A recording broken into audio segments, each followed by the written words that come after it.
شخص مست از دنیا سفر میکند، چرا به او جنازه میخوانید یا جنازه میخوانند؟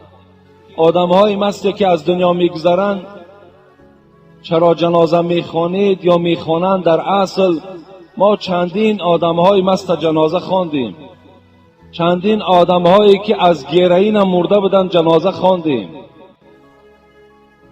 لیکن همونها فرزندهای قوم ما بودند، فرزندهای کسانی بودند که در همین پهلوی من نماز میخوانند. از ما خواهش کردند که نماز هم را خوانده دهید. اگر من نمیخواندم دیگر کس میخواندش.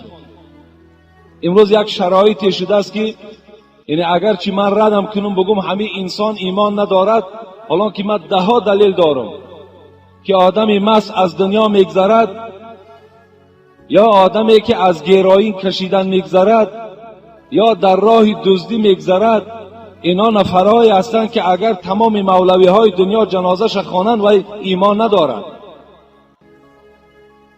لیکن امروز یک وضعیت شرایطی شده است که وای باید به جنازه نماند. همه شما این شرایط و این وضعیت میدانید،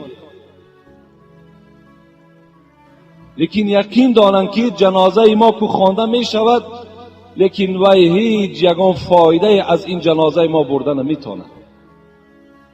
لیکن زیرا که وای خودش نجاست است، وای خودش بینماز است، در او چگونه نماز ما درست می شود؟